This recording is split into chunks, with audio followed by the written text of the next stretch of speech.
Hello everyone, आज आपण SYBCom semester 3 corporate accounting या सब्जेक्टमधील unit number 2 internal reconstruction illustration number 2 page number 2.30 पाहणार आहे। सर्वात प्रथम आपण क्वेश्चन रीड करून घेऊया। Basco limited Banaras present you with their financial position as follows. आपल्याला खाली बॅलन्स शीट दिलेली आहे। Balance sheet as on 31 March 2024। Liability दिलेली आहे। शेअर कॅपिटल आहे issued and subscribe capital 4000 equity shares of ₹100 each fully paid. 4000 number of shares आहेत। एक shares 100 रुपयाचा आहे आणि कॅपिटलची अमाउंट आहे 4 लाख। त्याच्यानंतर दिले आपल्याला 3000 7% preference shares of ₹100 each fully फेड। 3000 हे preference shares number of preference shares आहेत। रेट ऑफ इंटरेस्ट व्याजाचा दर आहे 7% आणि एक शेअर 100 रुपयाचा आहे आणि कॅपिटलची अमाउंट आहे 3 lakh. Profit prior to incorporation amount आहे 10,000। 6% डिबेंचर्स अँड सन्ड्री क्रेडिटर्स, ही एवढी आपली लायबिलिटी आहे। त्याच्यानंतर इकडे ॲसेटला दिले goodwill, building, machinery, patent, stock, debtors, cash, preliminary expenses आणि प्रॉफिट अँड लॉस। तर आता तुम्ही इथं लक्षात ठेवायचं आहे की ही जी गुडविल त्याच्यानंतर पेटेंट्स आणि प्रिलिमिनरी एक्सपेन्सेस आणि प्रॉफिट अँड लॉस ह्या तुमच्या आहेत, ह्या इनटेंजिबल ॲसेट्स आहेत। आणि building and machinery non current asset म्हणजे फिक्स ॲसेट आहेत आणि स्टॉक, डेटर्स आणि कॅश ही तुमची करंट ॲसेट आहे। तर त्याच्या पुढे आपण क्वेश्चन रीड करूया। पहिला क्वेश्चन रीड करून घ्या व्यवस्थित। खाली दिलेला आहे the following scheme of reconstruction was duly approved by the court. कोर्टने तुम्हाला रिकन्स्ट्रक्शन करण्याची परमिशन दिलेली आहे, अप्रूव्हल दिलेला आहे। पहिलं इंटरनल किंवा पहिली ॲडजस्टमेंट आहे 7% preference shares to be converted into 9% preference shares the amount being reduce by 30%। आता आपल्याला इथं असं सांगितलेलं आहे की 7% जे प्रेफरन्स शेअर्स आहेत ते कन्वर्ट केले। बघा इथं कितीचे आहे तर 7%, रेट ऑफ इंटरेस्ट तुमचा 7% आहे, ते कन्वर्ट केलेलं आहे 9% मध्ये। म्हणजे जुने होते तेव्हा जेव्हा कंपनी म्हणजे 31 मार्च 2024 पर्यंत 7% तुम्हाला डिव्हिडंड देणार होती। आता इथून पुढं म्हणजे 1 एप्रिल 2024 ह्याच्या पुढच्या मंथ म्हणजे पुढचं इयर चालू होईल, त्या इयरला ती 9%नी प्रेफरन्स शेअर होल्डरांना डिव्हिडंड देणार आहे असं सांगितलेलं आहे। आणि the amount being reduce bye आलंय, बाय म्हणजे एवढ्याने कमी झाली। बाय म्हणलं की जी अमाऊंट तुमची फाइंड होईल ती रिकन्स्ट्रक्शनला येईल, म्हणजे आपण कॅपिटल रिडक्शन अकाउंटला येईल। तर 30% रिड्यूस झाली। मग बघा बरं इथं प्रेफरन्स शेअर्स किती आहेत, 3 लाखाचे आहेत। आपण कॅल्क्युलेट करूया। तुम्हाला ओरली येत असेल तर ओरली करा, वेळ वाचेल। इंटू 30%। तर अमाऊंट आली तुमची 90,000। 90,000 काय झालेलं आहे, रिड्यूस झालेली आहे अमाऊंट, म्हणजे 90,000 रुपयांनी शेअर्सची व्हॅल्यू कमी झाली। कारण आपण रिकन्स्ट्रक्शन करतोय म्हणजे पुनर्बांधणी करतोय। तुम्ही काय करणार आहात, तुमच्या लायबिलिटीमध्ये आणि ॲसेटमध्ये चेंज करणार आहात। ह्याच्यामध्ये जास्त तर तुमचं रिडक्शन होतं, म्हणजे रिडक्शन म्हणजे तुमच्या ॲसेटची आणि लायबिलिटीची व्हॅल्यू कमी केली जाते किंवा जास्त केली जाते, ते डिपेंड आहे तुमच्या कंपनीवर। तर त्यांनी असं सांगितलं की 7% preference shares to be converted into 9% preference shares the amount being reduce by 30%। Reduce झालेली आहे 30%नी, म्हणजे आपण व्हॅल्यू काढलेली आहे तर त्याची व्हॅल्यू आहे 90,000। तर 90,000नी रिड्यूस झालं। बाय आलंय म्हणजे आपण अमाऊंट फाईन केली ती येणार आहे आपल्या कॅपिटल रिडक्शन अकाउंटला। आता तुम्हाला माहिती आहे आपण कोणते अकाउंट ओपन करतो, तर कॅपिटल रिडक्शन अकाउंट एक ओपन करतो।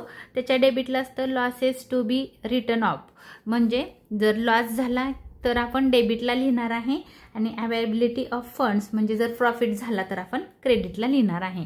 तर मी तुमच्या माहितीसाठी तर रेड पेननी थोडंसं तुम्हाला लॉजिक सांगते। आता इथं लॉस आहे, लॉस म्हणजे काय आहे तर आपली ॲसेट, जर आपली ॲसेट आहे ना ती कमी झाली म्हणजे मायनस काय झाली, कमी झाली, ॲसेट कमी झाली तर ह्या साईडला आणि लायबिलिटी वाढली तर मग डेबिट साईडला येतं।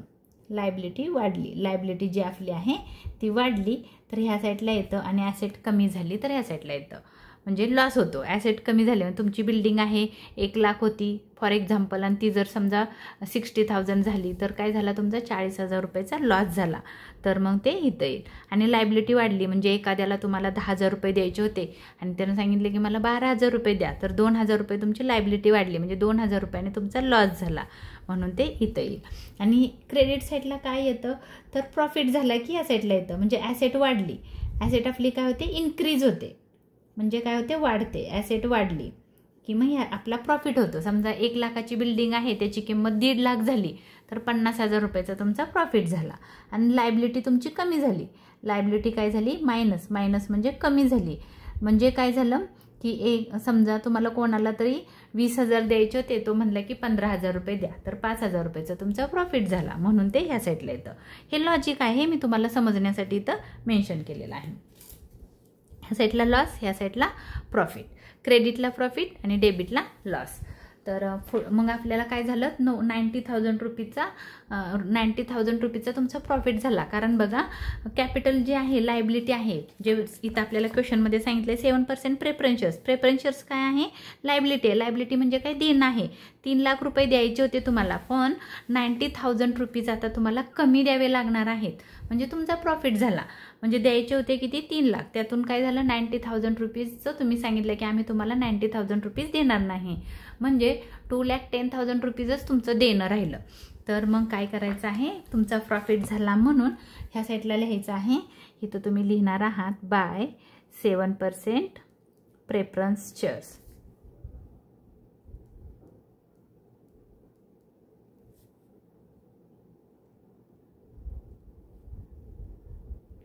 प्रेफरन्स शेअर कॅपिटल तुम्ही शॉर्टमध्ये पण लिहू शकता. तर काय झालं बघा, ही व्हॅल्यू तुम्ही 2 पद्धतीनं काढू शकता, की अमाऊंटवर पण काढू शकता आणि नंबर ऑफ शेअर्सवर पण काढू शकता. आपण काय केलं बघा, मगाशी अमाऊंट होती आपल्या बघा इथं क्वेश्चनमध्ये, बघा क्वेश्चनमध्ये प्रेफरन्स शेअर्स आहे 3 लाख. तर मी काय केलं सांगते तुम्हाला, 3 लाखावर 3 लाखवर 1 2 3 4 5 5 लाखावर 30% म्हणजे आलं 90,000. 90,000नी काय झालेलं आहे रिडक्शन झालेलं आहे. असं पण काढू शकता. किंवा नंबर ऑफ शेअर्स किती आहे तर 3,000 आणि कितीने रिडक्शन झालं तर एक शेअर्स 30% म्हणजे 30 रुपयांनी रिडक्शन झाला, म्हणजे किती आलं तर 90,000. असं पण काढू शकता. दोन्ही मेथडनी तुम्ही काढू शकता. तुम्हाला मी वर्किंग करून दाखवते.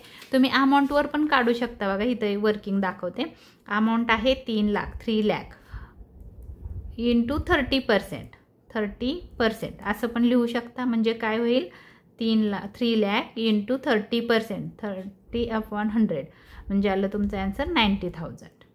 असं पण काढू शकता. दुसरी मेथड आहे नंबर ऑफ शेअर्स आहे 3,000 इंटू ₹30. एक शेअर्सची व्हॅल्यू 30 रुपये, 3,000 शेअर्सची किती तर 90,000. हे नंबर ऑफ शेअर्स आहेत, नंबर ऑफ शेअर्स. आणि ते क्वेश्चनमध्ये आपल्याला इथं दिलेलं आहे नंबर ऑफ शेअर्स आहे 3,000. तर असं पण तुम्ही काढू शकता. मग तुम्हाला काय करायचं आहे इथं ॲन्सरमध्ये दाखवायचं आहे कॅपिटल रिडक्शन अकाउंटच्या इथं डायरेक्ट तुम्ही 90 लिहिलं तरी चालेल, किंवा असं पण करू शकता 3 लाख इंटू 30% किंवा 30/100 पण लिहू शकता. आन्सर आलं 90,000. कॅपिटल रिडक्शन झालं. आता ही झालं पहिलं पोस्टिंग. आता आपल्याला ह्याची जर्नल एंट्री करायची आहे.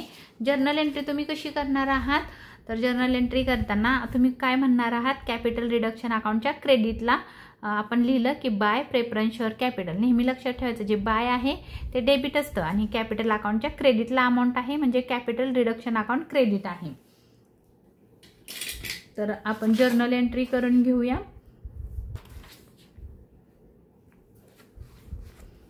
कशी करणार आहात बघा. पहिली जर्नल एंट्री हा डेबिट आहे 7% प्रेफरन्स शेअर्स.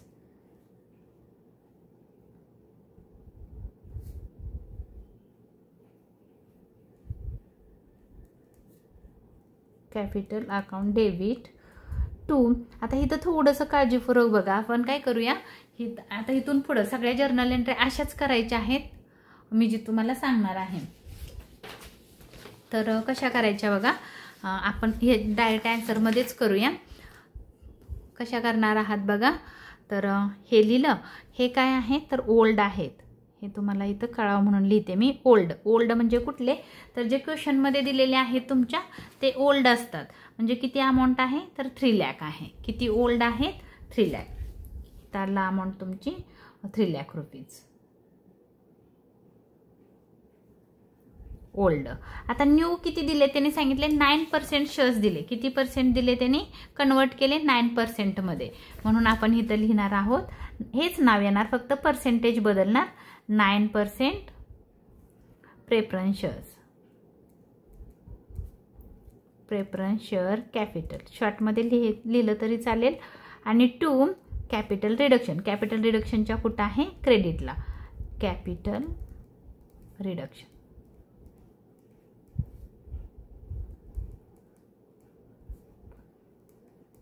क्रेडिटला. आता कॅपिटल रिडक्शनच्या क्रेडिटला तुम्ही अमाऊंट किती टाकली 90,000.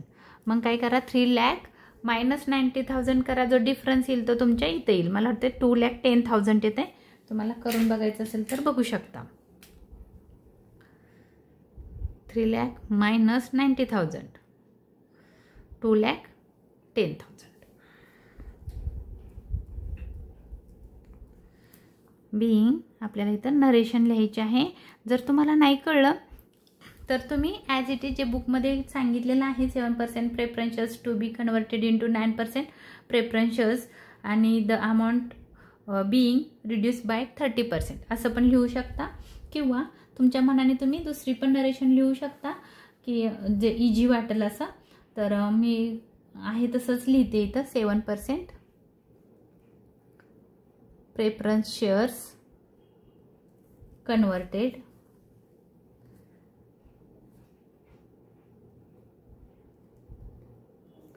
into 9% प्रेफरन्स शेअर आणि the amount being reduced by 30%. 30%नी रिड्यूस झाली असं पण तुम्ही लिहू शकता. आता आपल्याला बॅलन्स शीट एक प्रिपेअर करायची आहे. तर आता आपण ही तर लिहिले बघा. ही जर तुम्ही अशी एंट्री केली ना तर तुम्हाला रफ वर्कमध्ये बॅलन्स शीट प्रिपेअर करायची गरज नाही. ही जी अमाऊंट येणार आहे ती बॅलन्स शीटला येणार आहे. ह्याला आपण न्यू म्हणू. ह्याला काय म्हणू न्यू. न्यू जे आहे ते तुमच्या बॅलन्स शीटला येणार आहे. हे लक्षात ठेवायचं. हे जे ओल्ड आहे ते तुमच्या ओल्ड क्वेश्चनमध्ये क्वेश्चनच्या बॅलन्स शीटला आहे. हे न्यू म्हणजे नवीन बॅलन्स शीटला येणार आहे. आणि हे रिडक्शन म्हणजे कॅपिटल रिडक्शन अकाउंटच्या क्रेडिटला येणार आहे. आणि नेहमी लक्षात ठेवा तुम्हाला काय करायचं आहे कॅपिटल रिडक्शन अकाउंट पहिला प्रिपेअर करायचं आहे जेणेकरून तुम्हाला जर्नल एंट्र्या करायला इझी जाईल. पहिली एंट्री संपलेली आहे. आपण बॅलन्स शीट बनवताना ही जी 9% प्रेफरन्स शेअर कॅपिटल न्यू लिहिलेलं आहे हे तुमच्या बॅलन्स शीटला येणार आहे. नेक्स्ट ॲडजस्टमेंट आहे equity shares to be reduce to fully paid shares of ₹50 each. त्यांनी सांगितलं जे इक्विटी शेअर्स आता इथं आहेत बघा 4,000 equity shares of ₹100 each fully paid.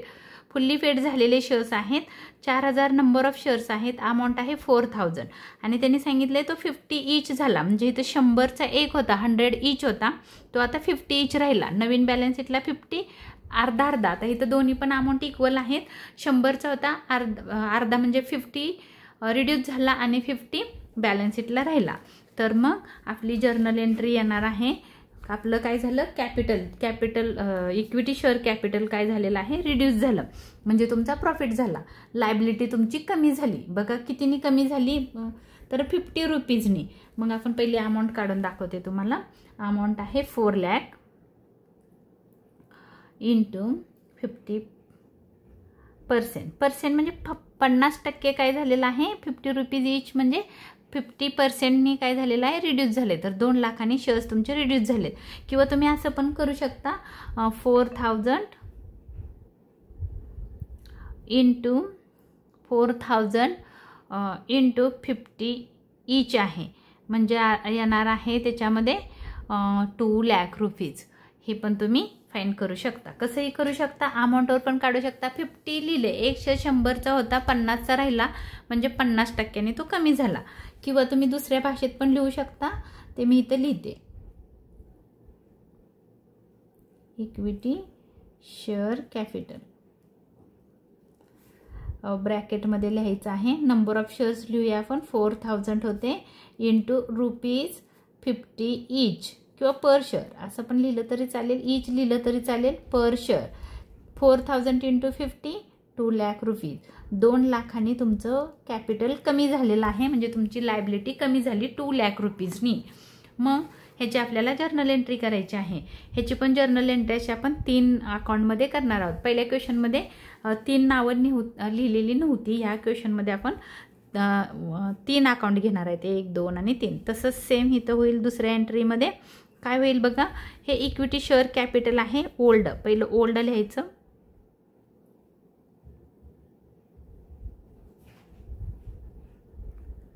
Equity share capital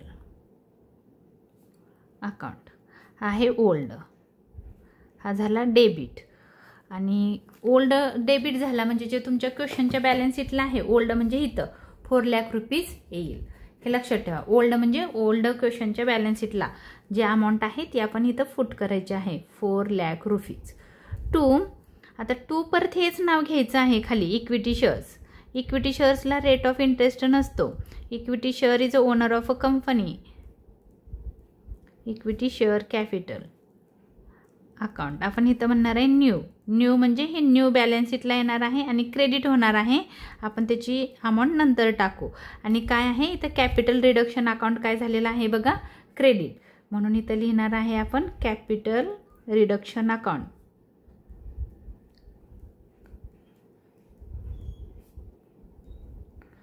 credit झाला कितीने झाला तर 2 लाख रुपीजने. मग 4 लाख मायनस 2 लाख किती येत आहे बघा, 4 लाख मायनस 2 लाख आन्सर आलं तुमचं. सॉरी इथं नाही, इथं 2 लाख रुपीज. 2 लाख कळालं का बघा. तर काय झालं 2. आता हे न्यू म्हणजे हे बॅलन्स शीटला तुमचे इक्विटी शेअर्स येणार आहेत 2 लाख. हे पण आपण वर लिहिले बघा 9% प्रेफरन्स शेअर कॅपिटल न्यू. हे पण तुमच्या बॅलन्स शीटला येणार आहे 2,10,000. ह्याचं नरेशन तुम्ही ॲज इट इज लिहू शकता जे बुकमध्ये दिलं आहे. Being equity shares to be reduce by 50% लिहिलं तरी चालेल. इक्विटी शेअर्स आपल्या भाषेत लिहायचं आहे. Equity shares to be reduce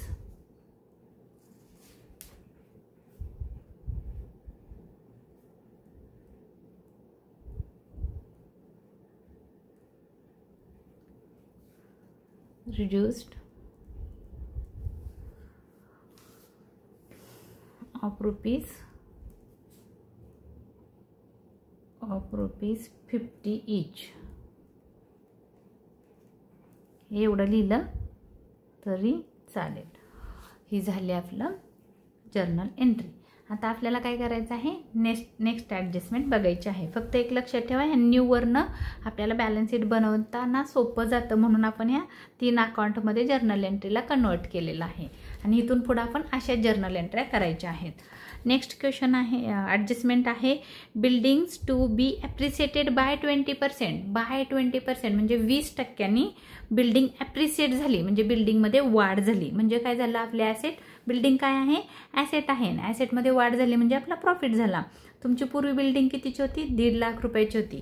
आता त्याच्यामध्ये 20%नी वाढ झाली. तर आपण अमाऊंट काढूया. 1.5 लाखावर 1,50,000 इंटू 20%. 30,000 रुपयांनी वाढ झाली. म्हणजे पूर्वी तुमची बिल्डिंग होती 1.5 लाखाची, आता 30,000नी वाढली म्हणजे 1,80,000 रुपयाची झाली. म्हणजे काय झाला, तुमचा प्रॉफिट झाला. प्रॉफिट झाला की आपण इथं लिहिले बघा, पाहिजे तर अजून तुम्हाला रेड पेननी इथं लिहून ठेवते. ह्या साईडला प्रॉफिट येतो. काय येतं, प्रॉफिट. आणि इकडं काय येतो, लॉस. इथं लिहिलेलंच आहे, इकडं असतो लॉस. तर मग आपण प्रॉफिट झाला कारण आपली बिल्डिंगच्या ॲसेटमध्ये वाढ झाली. ॲसेट काय झाली, वाढली, इन्क्रीज झाली. मग आपण इथं लिहिणार आहोत बिल्डिंग. बिल्डिंग अमाऊंट आहे त्याची 1,50,000. अमाऊंट किती आहे? 1,50,000 वर 20%. 1,50,000 बाय 20%. बाय शब्द आलेला आहे म्हणून तुम्ही इथं असं इंटू 20%. अमाऊंट आली तुमची 30,000नी वाढ झाली तुमच्या बिल्डिंगमध्ये. तर ह्याची आपली जर्नल एंट्री सिंगलच होणार आहे, ह्याची डबल नाही होणार. फक्त बघा लायबिलिटी येईल ना, ती इन्क्रीज किंवा डिक्रीज झाली. शक्यतो ते रिड्यूसच करतात. म्हणजे लायबिलिटीमध्ये कोण कोण येतं? Preference shares, equity shares, debentures. ते आलं तर त्याच्या 3 एंट्र्या करायच्या. आणि ॲसेट रिड्यूस झाली तर ह्याच्यात 3 एंट्र्या करायच्या नाहीत. तर 3 अकाउंट ओपन नाही करायचे. तर किती करायचे आहेत आपल्याला? 2च. कॅपिटल रिडक्शन आणि building account debit. Building account debit 30,000. इथं सिंगल म्हणजे आपण 3 अकाउंट नाही येणार इथं, तर 2च येणार आहेत. Capital reduction.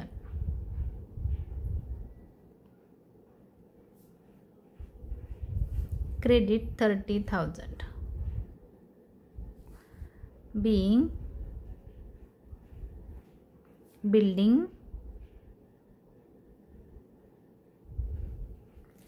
क्वेश्चनमध्ये बघा काय सांगितलेलं आहे? Building be ॲप्रिसिएटेड.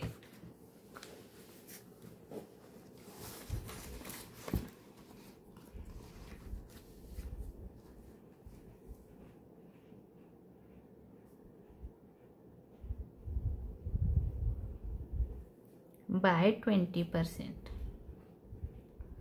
आता तुम्ही काय करायचं आहे? इथं जे तुमच्या क्वेश्चन बुकमध्ये काय करायचं आहे तुम्हाला? इथं बिल्डिंगला ना स्टार करून ठेवायचं आहे पेन्सिलने. आपल्या लक्षात येईल की बिल्डिंग काय झालेली आहे ते बघायचं आहे आणि मग अमाऊंट टाकायची आहे. ॲज इट इज टाकायची नाही, त्याला ॲडजस्टमेंट आहे.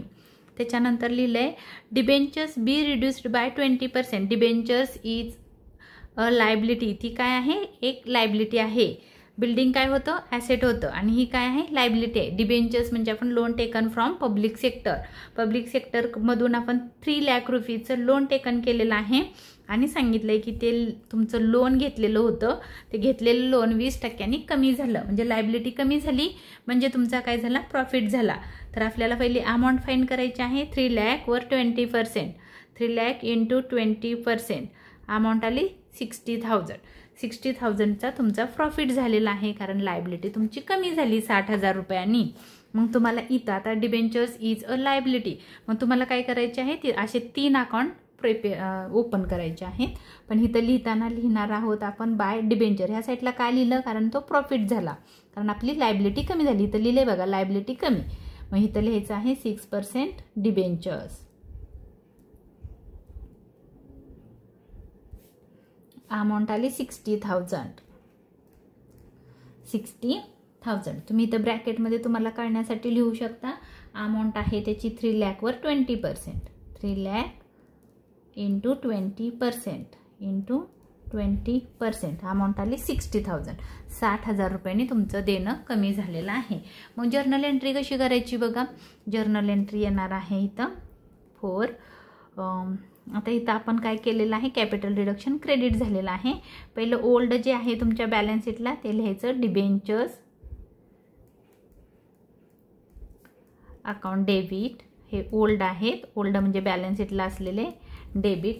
बॅलन्स शीटला बघा 3 लाख रुपये दिलेले आहेत. इथं 3 लाख रुपीज आपण ॲज इट इज ते पुट करणार आहोत. इथं डेबिटला 3 लाख रुपीज टू. परत हेच नाव लिहायचं आहे 6% debentures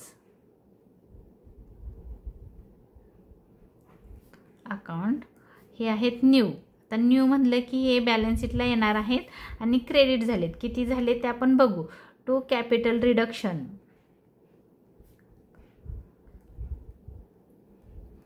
capital reduction account credit झाला. कितीने क्रेडिट झाला? इथं आहे बघा 60,000नी. मग आपण इथं लिहिणार आहोत capital reduction 60,000.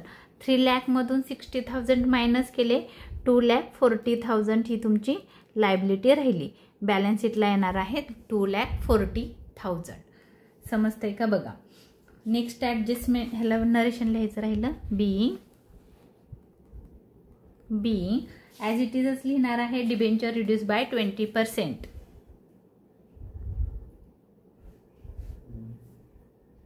Debentures reduce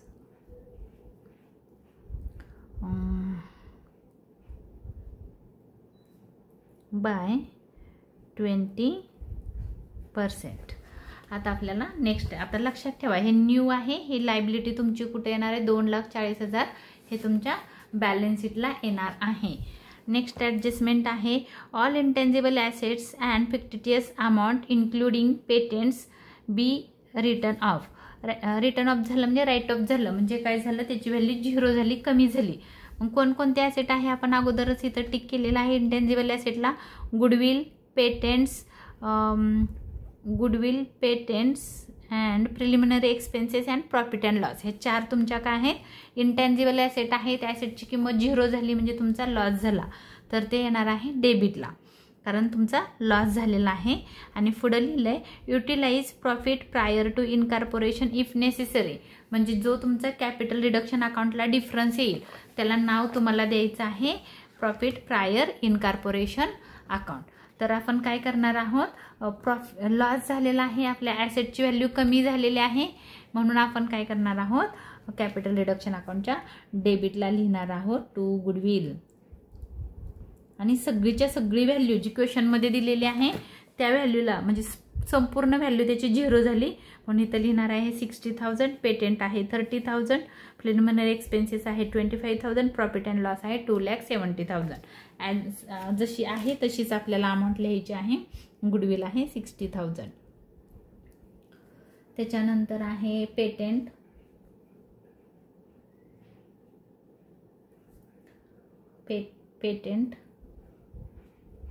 पेटेंटची amount आहे 30,000.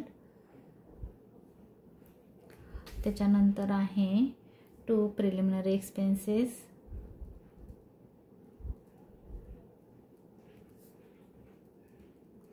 अमाऊंट आहे 25,000. आणि नंतर आहे to profit and loss, amount आहे 2,70,000. बघा आता ही ॲसेट ही जी तुमच्या क्वेश्चनमध्ये आहे, ही ॲसेट तुमच्या बॅलन्स शीटला येणार नाही. काय येणार नाही? गुडविल येणार नाही. गुडविलला तुम्ही कटची साईन मारू शकता. पेटेंट येणार नाही. त्याच्यानंतर प्रिलिमिनरी एक्सपेन्सेस येणार नाही आणि प्रॉफिट अँड लॉस येणार नाही. तर बिल्डिंगला स्टार केलं आहे. त्याच्यानंतर बिल्डिंगलाच एक स्टार केलं आहे. मशिनरी ॲज इट इज येईल. Stock, debtors, cash as it is येईल. इकडच्या लायबिलिटीमध्ये आपले डिबेंचर्स आणि प्रेफरन्स आणि ह्याच्या किमती आपण जर्नल एंट्रीवरून घेणार आहोत आणि sundry creditors as it is येतील. तर आपण काय करूया? पहिलं कॅपिटल रिडक्शन अकाउंट जो आहे त्याला आपण क्लोज करूया. क्लोज केल्यानंतर जो डिफरन्स येईल त्याला नाव द्यायचं आहे प्रॉफिट प्रायर टू इनकॉर्पोरेशन. आपल्याला क्वेश्चनमध्ये सांगितले युटिलाइज करा, म्हणजे काय? जर प्रॉफिट आला तर त्याचा उपयोग प्रॉफिट प्रायर इनकॉर्पोरेशनसाठी करा असं सांगितलेलं आहे त्यांनी. तर ना आपण पहिली मला वाटतंय टोटल करून बघूया कोणत्या साईडची टोटल जास्त आहे. तर इथं आहे 60 आणि 30, 90,000. 60,000 तुम्हाला कळा म्हणून करते, नाहीतर मला ओरली करता येतं. 30,000 प्लस 25,000 प्लस 2,70,000.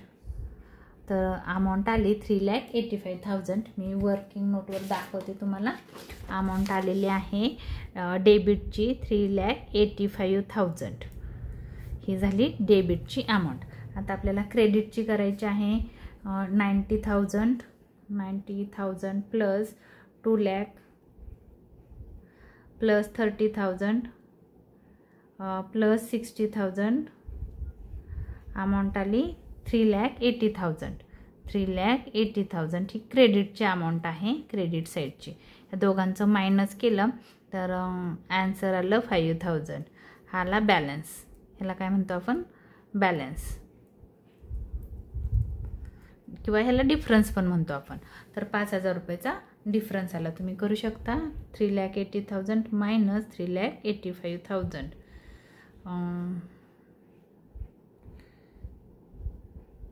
5,000 रुपीचा लॉस आलेला आहे. तर मग आपण तो लॉस काय करायचा आहे, कुठं फरक पडला ह्या साईडला. डेबिट साईडची टोटल जास्त आहे बघा 3,85,000 3,85,000 आणि तीच अमाऊंट इथं लिहायची आहे 3,85,000. जी जास्त आहे ती दोन्हीकडे लिहायची. डिफरन्स किती चालला हा 5 लाखचा.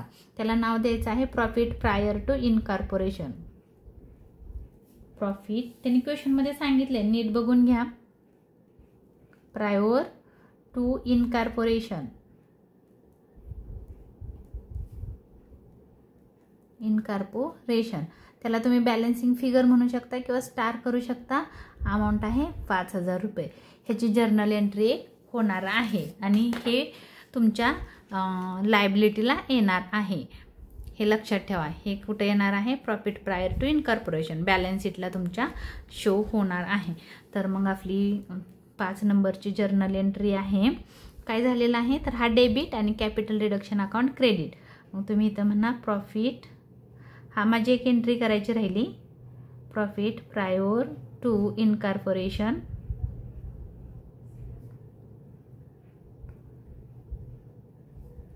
Account debit to capital reduction account credit.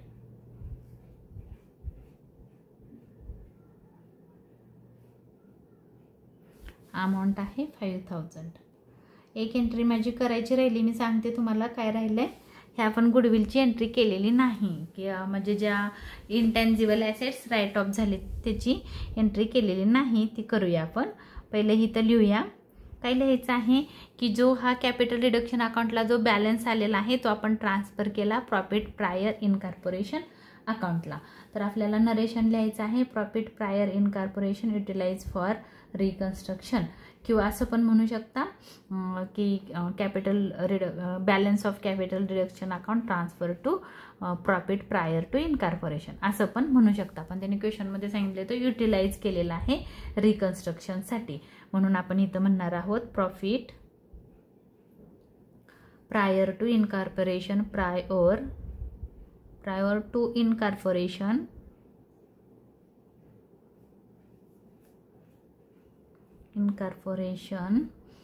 utilize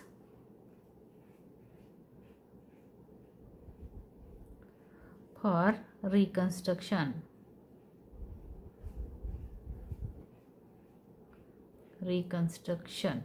आणि एक एंट्री राहिलेली आहे ते मी इथं करते 6 नंबरची एंट्री. तुम्ही 5th नंबरला केली तरी चालेल. माझी एक राहिलेली आहे. नेक्स्ट पेजवर मी बॅलन्स शीट ड्रॉ केलेली आहे ऑलरेडी आणि इथं आता जागा संपलेली आहे म्हणून मी इथं करते जर्नल एंट्री. तुम्ही तसं करू नका, तुम्ही नेक्स्ट पेजवर करा. इथं मी एक जर्नल एंट्री करणार आहे, ती आहे 6 नंबरची. तर त्याच्यामध्ये काय झालेलं आहे बघा, इथं त्याने आपण काय केलं, कॅपिटल रिडक्शन अकाउंटच्या डेबिटला कोणाचे नावं लिहिले आहेत, goodwill, patent, preliminary expenses and profit and loss. ती काय झालेली आहेत, राईट ऑफ झालेली आहे असेट, म्हणून ही डेबिट होणार आहे to goodwill account debit 60,000 to patents account debit 30,000 to preliminary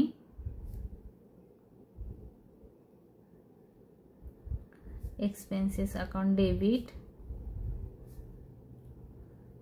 25,000. इथं आहेत बघा ह्या अमाऊंट. आणि to profit and loss account, profit and loss account 2,70,000 to, sorry बरं का, इथं टू नाही आहे, इथं येणार to capital reduction account, capital reduction account. ह्याची टोटल करायची आहे. टोटल आलेली आहे 3,85,000. चुकून माझ्याकडून हे टू लिहिलं गेलं, तर टू नाही, goodwill account debit, patents account debit, preliminary expenses account debit, profit and loss account debit आणि 2 कॅपिटल रिडक्शन अकाउंट 3,85,000. तर नरेशन लिहायचं आहे आपल्याला. Being all intangible assets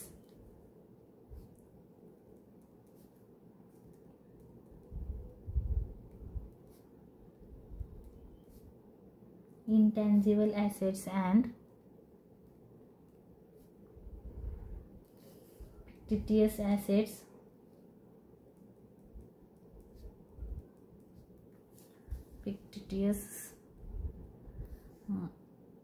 fictitious assets write off including, आपण हे पण लिहूया, इन्क्लूड झालेलं आहे, इन्क्लूडिंग पेटेंट्स अँड असं लिहूया. All intangible assets and fictitious assets including patents be write of.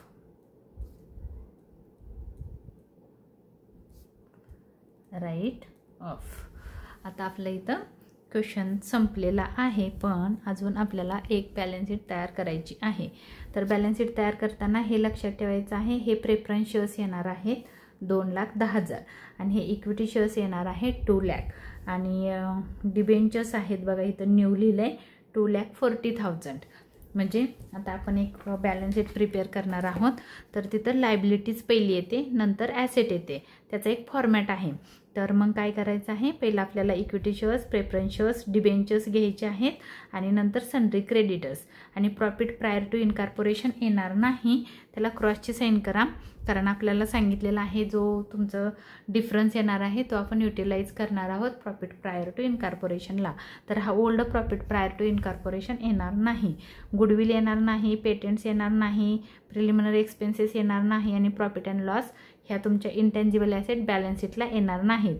Building येईल पण ती ॲप्रिसिएट झालेली आहे, याची व्हॅल्यू चेंज होईल. मशिनरी ॲज इट इज येईल, स्टॉक ॲज इट इज येईल, डेटर्स, कॅश हे दोन्ही ॲज इट इज तुमच्या बॅलन्स शीटला येणार आहेत. ह्याच्यावरून आपल्याला बॅलन्स शीट बनवायची आहे.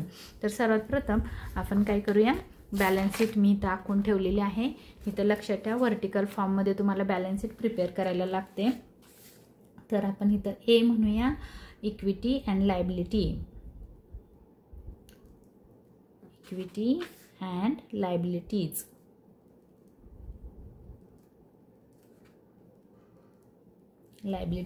आता त्याच्या अंडरमध्ये काय येतं, तर शेअर कॅपिटल, त्याला आपण एक म्हणूया शेअर कॅपिटल किंवा शेअर कॅपिटल. तर ह्याच्यामध्ये ए येतं आपलं, पहिलं येतं इक्विटी शेअर्स किंवा तुम्ही तुमच्या बॅलन्स शीटला बघा पहिले आहेत इक्विटी शेअर्स. आपण तसंच लिहिणार आहोत. किती इक्विटी शेअर्स होते, तर 4,000 होते. नंबर ऑफ 4,000 इक्विटी शेअर्स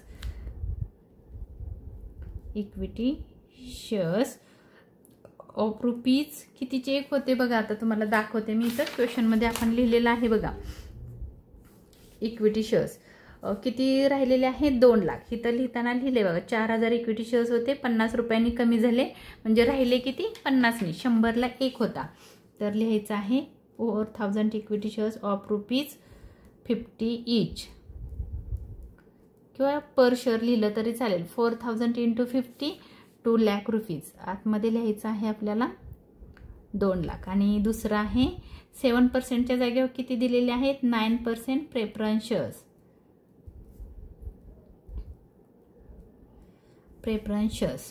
इथं आपल्याला बघायचं आहे नंबर ऑफ शेअर्स किती आहेत, क्वेश्चनमध्ये दिलेलं आहे बघा 3,000. नंबर ऑफ शेअर्स आहे 3,000. इथं लिहिलं असतं तरी चाललं असतं. 3,000 number of shares into 3,000 preference shares of rupees.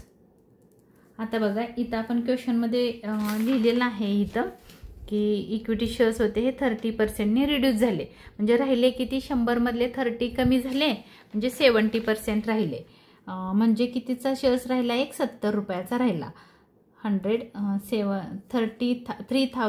70 किती येते बघा, 7×1 = 21, 2,10,000. आणि आपण लिहिले न्यू लिहिले बघा, जर्नलमध्ये काय केलेलं आहे, जर्नल एंट्रीमध्ये बघा इथं लिहिलेलं आहे 9% preference share capital new balance शीटला येणार आहे 2,10,000. त्याच्यानंतर आपण क्वेश्चन बघायचं आहे. क्वेश्चन इथं आपल्या ओपन आहे. क्वेश्चनमध्ये बघा, हे झालं इक्विटी शेअर झाले, प्रेफरन्स शेअर झाले, हे घ्यायचं नाही. डिबेंचर्स येणार आहेत पण ते 3 लाख नाही येणार आहे. तर किती येणार आहेत आपण बघू. तर हे झालं कॅपिटल. कॅपिटलची टोटल करून बाहेर काढूया. 4,10,000. 4,10,000 हे झालं शेअर कॅपिटल. आणि दुसरं येतं, हे झालं पहिलं शेअर कॅपिटल, दुसरं येतं reserve and surplus. Reserve and surplus. Reserve and surplus. आता इथं आपल्याला जो क्वेश्चनला जो डिफरन्स आलेला आहे, तर तिथं त्यांनी सांगितलं की नाव काय द्यायचं आहे, प्रॉफिट प्रायर टू इनकॉर्पोरेशन. म्हणून आपण इथं म्हणणार आहोत प्रॉफिट प्रायर टू इनकॉर्पोरेशन.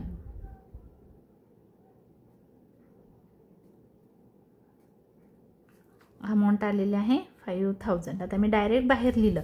हे कुठं आहे तर इथं आहे बघा, प्रॉफिट प्रायर टू इनकॉर्पोरेशन. हा जो डिफरन्स होता तो ट्रान्सफर केला आपण बॅलन्स शीटला. आता आपल्याला बघायचं आहे की क्वेश्चनमध्ये काय सांगितलं आहे बघा. इक्विटी शेअर झालं, प्रेफरन्स शेअर झालं, प्रॉफिट प्रायर इनकॉर्पोरेशन. आपण डिफरन्सची अमाऊंट घेतली, ह्याचं पोस्टिंग केलेलं नाही. डिबेंचर्स लिहायचे आहे. डिबेंचर्स काय आहे तर लॉंग टर्म लायबिलिटी आहे किंवा नॉन करंट लायबिलिटी आहे. म्हणून हे झालं पहिलं शेअर कॅपिटल. तुम्हाला रेड पेनने हायलाईट करून दाखवते. हे एक होतं शेअर कॅपिटल, हे एक. हे दुसरं आहे रिझर्व्ह अँड सरप्लस. आणि आता तिसरं आपण लिहिणार आहोत non current liability. Non current liabilities. त्याच्यामध्ये एकच आहे, कोण आहे तर 6% डिबेंचर्स. 6% डिबेंचर्स. अमाऊंट किती आहे आता बघा, 3 लाख नाही, क्वेश्चनमध्ये आपल्याला दिलेले आहे 3 लाख. आणि आपण जर्नल एंट्री केलेली आहे पाठीमागं बघा. जर्नल एंट्रीमध्ये सांगितलेलं आहे, आपण लिहिलंय बघा इथं डिबेंचर्सची एंट्री आणि न्यू लिहिलंय 2,40,000 आहे. विजिबल आहे का बघा. 2,40,000 काय आहे आपली ह्याची व्हॅल्यू आहे डिबेंचर्सची, 2,40,000. तर आपल्याला काय करायचं आहे, डिबेंचर्स कितीनी कमी झाले तर 60,000 रुपयांनी कमी झाले, म्हणजे 20%नी कमी झाले. म्हणजे राहिले किती तर 80%. 100 - 20 राहिले किती 80% डिबेंचर्स आहेत राहिलेले आहेत आपले. म्हणून आपण इथं लिहिणार आहोत डिबेंचर्स. कसं लिहिणार आहोत तर 80% नाही का डिबेंचर्स. आता नाही लिहिलं इथं तरी चालेल. अमाऊंट आपल्याला माहिती आहे 2,40,000. 2,40,000 एकच लॉंग टर्म लायबिलिटी आहे. 2,40,000 तुमची अमाऊंट येणार आहे जर्नल आउटर कॉलमला. आता नॉन करंट लायबिलिटी झाली. आता एक अजून लायबिलिटी आहे, ती आहे करंट लायबिलिटी. 4 नंबरला आहे करंट लायबिलिटी, म्हणजे चालू आत्ताची करंट लायबिलिटी. त्याच्यामध्ये एकच आहे सन्ड्री क्रेडिटर्स. काय आहे एकच आहे सन्ड्री क्रेडिटर्स.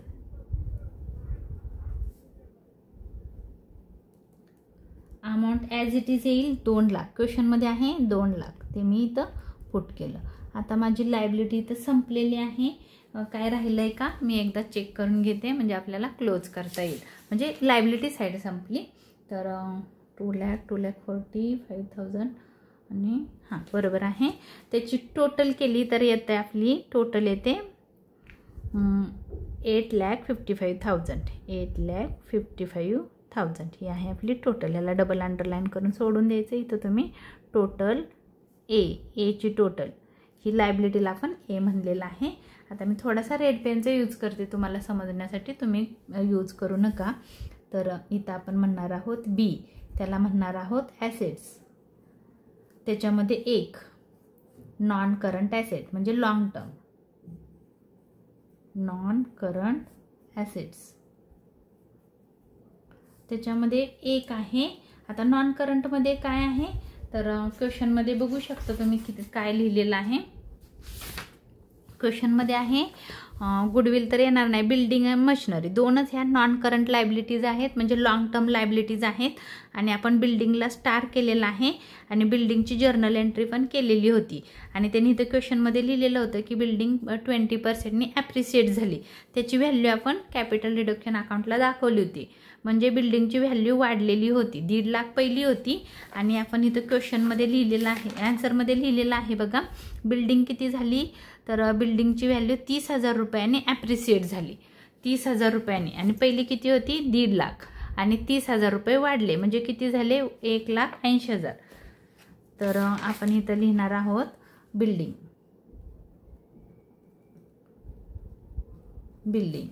1 लाख, आतमध्ये लिहा 1,80,000, 1,80,000. त्याच्यानंतर आहे मशिनरी. मशिनरी तुमची ॲज इट इज येईल. क्वेश्चनमध्ये त्याची व्हॅल्यू आहे 3 लाख, ते 3 लाख ॲज इट इज येईल. ह्या दोनच नॉन करंट ॲसेट्स होत्या. 4,80,000, 4,80,000 टोटल करून बाहेर टाका. त्याच्यानंतर आहे करंट ॲसेट्स.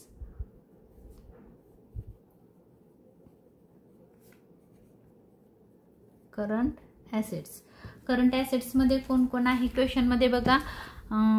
बिल्डिंग झालं, मशिनरी, पेटंट्स येणार नाही, स्टॉक, डेटर्स आणि कॅश. तीनच तुमच्या करंट ॲसेट आहेत आणि ॲज इट इज किमतीला येतील, त्या ॲज इट इज प्राईसला येतील. स्टॉक, डेटर्स आणि cash. Stock, debtors and cash. Stock, debtors and cash.